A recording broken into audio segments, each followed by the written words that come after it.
নিজের টাকা দিয়ে খরচা করে এসে সিনেমা বানাইতেছি, শত শত লোক আমার অফিসে ডেলি এমন কোনো 20-30 জন লোক না আসে, সেখানে আমার পিছনে সিনেমা নিয়ে লেগে গেছে। সেখানে আমার নাইকের দ্বারা প্যাসেঞ্জার পাঠাইতেছে নিউজ একটার পর একটা, ঠিক আছে নি? আগের পর এই সেম অবস্থা করছে। তো একজন পরিমণিত আমার একটা ফোন দিয়ে বললো নতুন ভাই আমার জন্য 50 লাখ টাকা নষ্ট করছো, যে একজন ভক্তি হিসাবে আমরা আছি তোমার পাশে, করো কাজ। হ্যাঁ বলে না তো, আমি শুনছি সে উদার মনের মানুষ, এখনো তার প্রতি আমার সম্মান শ্রদ্ধা আছে। আমি প্রযোজক হিসেবে লস করছি, কোনো সমস্যা নেই, আর তার সাথে আমার কাজ করার ইচ্ছা নেই। সে আমার শ্রদ্ধার মানুষ, ভক্ত মানুষ, আমি তার এখনো সম্মান শ্রদ্ধা করি, সারা জীবনই আমি তার করবো মিডিয়াতে। এটি আমার পেশা। কারণ আমি মুন্না খান যদি মিডিয়া সাইডে দিই, আমি যদি সিনেমা না করি, আমি যদি মিডিয়াতে কাজ না করি, আমার কিচ্ছু হবে না, কিচ্ছু হবে না, আমার কিচ্ছু হবে না।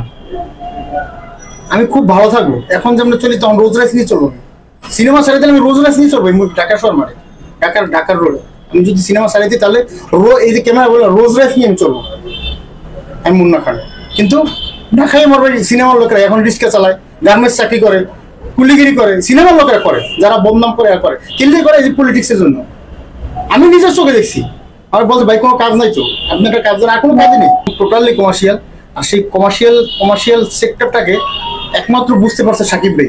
তাদের আমার সেলুট দেওয়া উচিত সাকিব ভাইয়ের, এই সেক্টরটা তাই সে বুঝতে পারছে। এর লিগে এখন সারা দুনিয়া সব ইন্টারন্যাশনাল কাজ করে, বুঝতে পারছেন?